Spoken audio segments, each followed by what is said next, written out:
সুপ্রিয় দর্শক, আপনারা সকলেই জানেন ডিএ মামলায় সুপ্রিম কোর্টে বড়সড় ধাক্কা খেয়েছে রাজ্য সরকার। রাজ্যকে সুপ্রিম কোর্ট স্পষ্ট জানিয়ে দিয়েছে মাত্র 6 সপ্তাহের মধ্যে সরকারি কর্মচারীদের 25% বকেয়া ডিএ মিটিয়ে দিতে হবে। আর এতেই কার্যত একেবারে দিশেহারা অবস্থা রাজ্যের। এই বিষয় নিয়ে কেউই প্রথমে মুখ খুলতে চায়নি। রাজ্যের অর্থ প্রতিমন্ত্রীকেও এই নিয়ে প্রশ্ন করা হয়েছিল, কিন্তু তিনি নিজের অবস্থান স্পষ্ট করে জানিয়ে দিয়েছেন এই নিয়ে যা বলার মুখ্যমন্ত্রী মমতা ব্যানার্জি বলবেন। তবে সুপ্রিম কোর্টের ওই নির্দেশের পর মুখ্যমন্ত্রী মমতা ব্যানার্জিকে ডিএ নিয়ে কোনো উচ্চবাচ্য পাঠ করতে শোনা যায়নি। আর অবশেষে সুপ্রিম কোর্টের রায় নিয়ে এবার মুখ খুললেন মুখ্যমন্ত্রী মমতা ব্যানার্জি। আর মুখ খুলেই করলেন একের পর এক বিস্ফোরক দাবি। ডিএ নিয়ে মুখ্যমন্ত্রী মমতা ব্যানার্জি যা বললেন তাতেই রাজ্য রাজনীতিতে নতুন করে হইচই পড়ে গিয়েছে এবং মুখ্যমন্ত্রী মমতা ব্যানার্জিকে একেবারে তীব্রভাবে কটাক্ষ করতে শুরু করে দিয়েছে সরকারি কর্মচারীরা। দর্শক, আপনারা জানেন সুপ্রিম কোর্টে রাজ্যের আইনজীবী অভিষেক মনু সিংভি প্রাথমিক অবস্থায় স্পষ্ট জানিয়ে দিয়েছিলেন যে একসঙ্গে রাজ্য সরকারি কর্মচারীদের এত ডিএ মেটানো সম্ভব নয়। সেক্ষেত্রে রাজ্য আর্থিকভাবে দেউলিয়া হয়ে যাবে, রাজ্য আর্থিকভাবে বিপর্যস্ত হয়ে পড়বে। তারপরও সুপ্রিম কোর্ট 50% ডিএ দেওয়ার নির্দেশ দেয়। তার পরপরই সুপ্রিম কোর্টে কার্যত কান্নাকাটি শুরু করে দেয় রাজ্যের আইনজীবী। এমনই দাবি করেছিলেন সরকারি কর্মচারীদের বিশিষ্ট আইনজীবী বিকাশ রঞ্জন ভট্টাচার্য। তারপরও রাজ্যের কোনো যুক্তিই শুনতে চাননি সুপ্রিম কোর্টের বিচারপতিরা। সুপ্রিম কোর্টের বিচারপতিরা নিজেদের অবস্থান স্পষ্ট করে জানিয়ে দিয়েছে মাত্র 6 সপ্তাহের মধ্যে রাজ্য সরকারি কর্মচারীদের 25% বকেয়া দিয়ে মিটিয়ে দিতে হবে। তা না হলে তার আগে রাজ্যের কোনো যুক্তি শোনা হবে না। এই আবহে রাজ্যের একেবারে ভাঁড়েমা ভবানী অবস্থা। কোথা থেকে এত টাকা জোগাড় করবে? এমনিতেই রাজ্যের মাথায় আগে থেকেই ঋণের বোঝা। তাহলে কি লক্ষ্মীর ভাণ্ডার থেকে শুরু করে স্বাস্থ্যসাথী, কন্যাশ্রী, একাধিক জনমোহনী প্রকল্প থেকেই কাটছাট করেই কি সরকারি কর্মচারীদের এই ন্যায্য অধিকার ডিএর টাকার ব্যবস্থা করবে রাজ্য সরকার? এই নিয়ে যখন একাধিক প্রশ্ন উঠছে, তখন এবার অবশেষে ডিএ নিয়ে মুখ খুলেই বিস্ফোরক দাবি করলেন মুখ্যমন্ত্রী মমতা ব্যানার্জি। ডিএ নিয়ে কি জানিয়েছে মুখ্যমন্ত্রী মমতা ব্যানার্জি, শুনুন। ডিএ মামলায় সুপ্রিম কোর্টের নির্দেশ নিয়ে এই প্রথমবার প্রতিক্রিয়া দিলেন মুখ্যমন্ত্রী মমতা বন্দ্যোপাধ্যায়। তিনি জানালেন এই বিষয়ে যা করার আইনিভাবে করবেন, বিচারাধীন বিষয় নিয়ে বাইরে মুখ খুলবেন না তিনি। সোমবার 3 দিনের জন্য উত্তরবঙ্গ সফরে যাচ্ছেন মুখ্যমন্ত্রী মমতা ব্যানার্জি।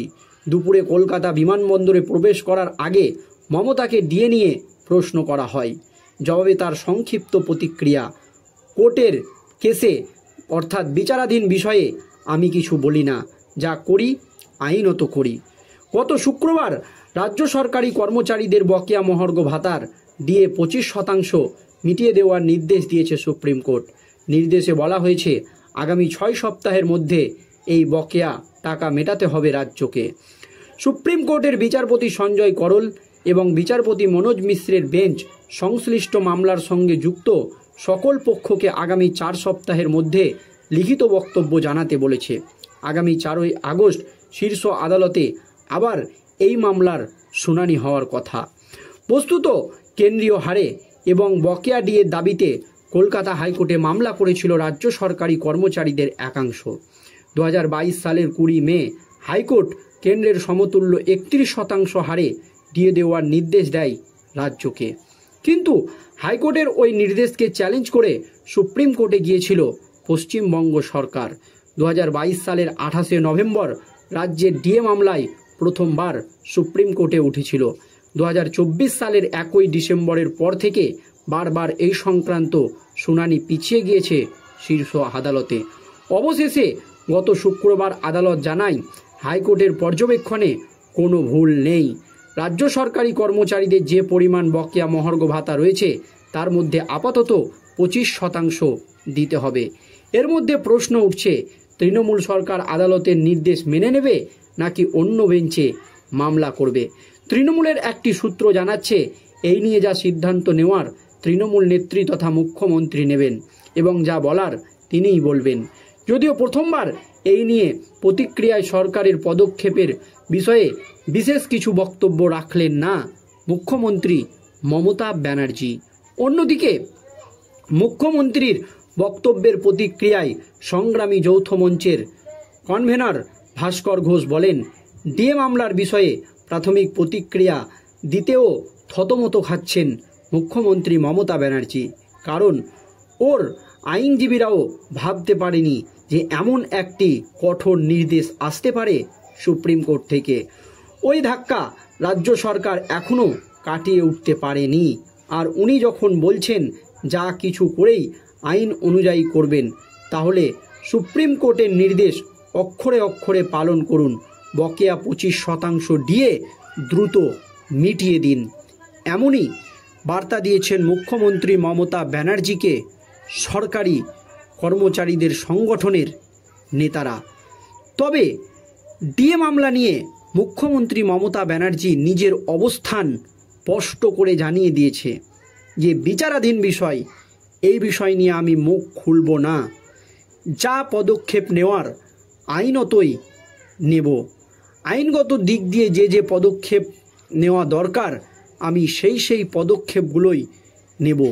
তবে সরকারি কর্মচারীদের 25% ডিএ দেওয়া হবে নাকি রাজ্য আবার মামলা করবে, এই নিয়ে একেবারে নানান জল্পনা যখন চলছে, তখন মুখ্যমন্ত্রী মমতা ব্যানার্জি এই নিয়ে নিজের অবস্থান স্পষ্ট করে জানিয়ে দিলেন যে এটা আইনগত বিষয়, এই বিষয় নিয়ে আমি প্রকাশ্যে কিছু বলতে চাই না, যা করার আমরা আইনত করব। তবে সরকারি কর্মচারীদের আইনজীবী বিকাশ রঞ্জন ভট্টাচার্য একেবারে স্পষ্ট জানিয়ে দিয়েছে, রাজ্যের কাছে আর কোনো রকম পথ খোলা নেই। এবার কিন্তু ডিএ মিটিয়ে দিতেই হবে। শুধুমাত্র 25% তো নির্দেশ দিয়েছে সুপ্রিম কোর্ট, আমরা 100% ডিএ নিয়েই ছাড়ব। এমনই কিন্তু জানিয়েছে সরকারি যৌথ মঞ্চের যারা আহ্বায়ক বা যারা হেড বা বড় মাথা তারা। আর এই আবহে মুখ্যমন্ত্রী মমতা ব্যানার্জি সোমবার এর দিন তিনি যখন উত্তরবঙ্গের সফরে যাচ্ছেন, তখন দুপুরেই কলকাতা বিমানবন্দরে প্রবেশ করার আগেই মুখ্যমন্ত্রী মমতা ব্যানার্জিকে ডিএ নিয়ে জোরালো প্রশ্ন করা হয়। জবাবে তার একেবারে সংক্ষিপ্ত প্রতিক্রিয়া, কোর্টের কেস বিচারাধীন বিষয়, আমি কিছু বলি না, যা করি আইনত করি। তাহলে আইনত মুখ্যমন্ত্রী মমতা ব্যানার্জি আবারও কি ডিএ মামলা নিয়ে কোনো পদক্ষেপ নিতে চলেছে, তারই কি ইঙ্গিত দিলেন, তা নিয়ে কিন্তু একাধিক প্রশ্ন উঠে গিয়েছে। দর্শক, এই নিয়ে আপনাদের মতামত ভিডিওর কমেন্ট বক্সে জানাবেন। ধন্যবাদ।